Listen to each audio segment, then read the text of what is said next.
26వ అధ్యాయము మాఘపురాణము. మాఘ స్నానములు చేయుటయందు ఆసక్తి కలవారులకు ముఖ్యమైన ఇంకా తీర్థముల గురించి చెప్తున్నారు. మాఘ స్నానములు చేయలేక తీర్థములు సేవించినా చాలును అనుకునుట అవివేకము. ఏలనగా మాఘమాసములో ఏ నదిలోని నీరైనను గంగ నీటితో సమానము. అందుచేత మాఘమాసములో నదీ స్నానము సర్వ పాపహరమైనది. అటులనే ప్రయాగ అతి ముఖ్యమైన క్షేత్రం. ఈ భరతఖండములలో అతి ప్రధానమైన గంగా నది సముద్రములో కలియుచోటు మాఘస్నానం ఆచరించిన 7 జన్మలలోని పాపములు సహితము హరించును. మాఘమాసములో నదీ స్నానముతో పాటు విష్ణు దేవాలయములు, మహేశ్వరాలయములు మొదలగు 360 పుణ్యక్షేత్రములు దర్శించిన ఎడల గొప్ప ఫలము కలుగుటయే కాక మరలా జన్మ అనేది కలుగదు. ఇక త్రయంబకమున ఒక ముఖ్యమైన పుణ్యక్షేత్రం కలదు. ఇది పడమటి కనుమల దగ్గర ఉన్నది. అచటనే పవిత్ర గోదావరి నది జన్మించినది. గౌతముడు తన గోహత్య దోషమును పోగొట్టుకొనుటకు ఇచ్చటనే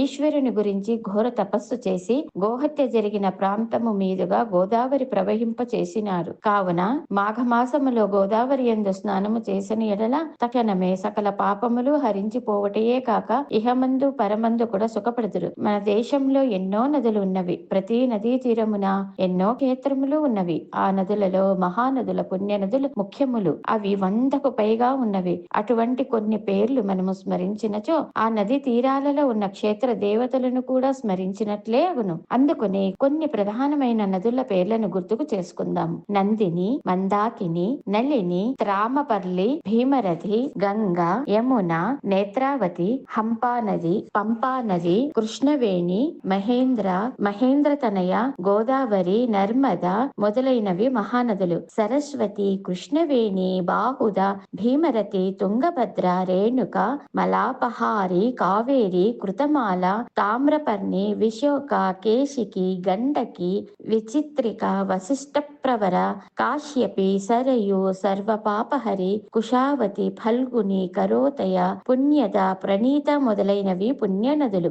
మహానదులు చిరకాలము నుండి ప్రవహించుచున్నవి. పుణ్యనదుల మహాత్ముల ప్రయత్నముల వలన వారి పుణ్యము కొలది ప్రవహించి మహానదుల పుణ్యనదులు 2 విశిష్టములైన లక్షణములు కలిగిన గంగా, యమున మొదలైన నదులు మహానదులుగా పుణ్య నదులుగా ఉండవచ్చును. ఈ నదులలో చేసే స్నానం విశేష ఫలప్రదం. మనము ఆ నదులలో స్నానము చేయలేకపోయినను పవిత్ర మాఘమాసమున వారి పేర్లను తలుచుకున్నను పుణ్యమే కదా.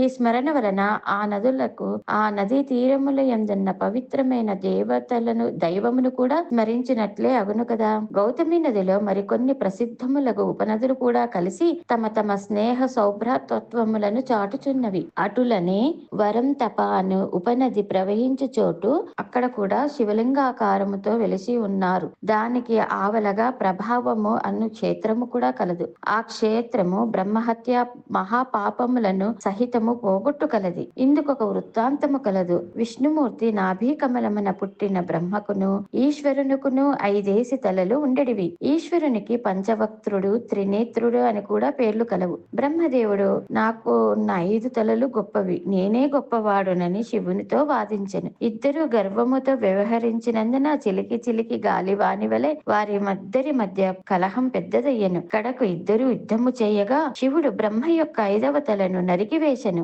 వెంటనే శివునకు బ్రహ్మహత్యా పాతకము చుట్టుకున్నది. శివుడు భయపడి తాను నరికిన బ్రహ్మతలను చేత పట్టుకుని ముల్లోకాలు తిరుగుచుండగా క్రమముగా చేతిలో ఉన్న బ్రహ్మతల ఎండిపోయి పుర్రెగా అయిపోయిన.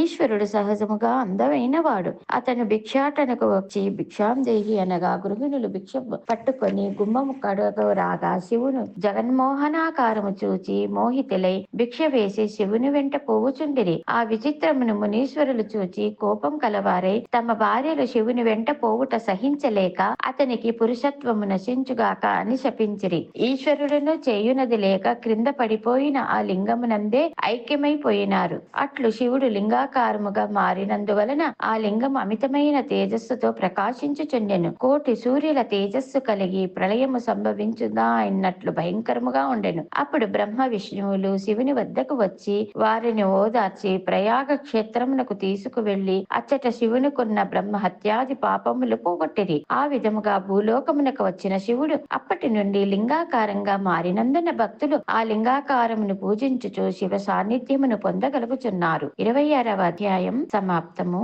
సర్వే జనా సుఖినో భవంతు.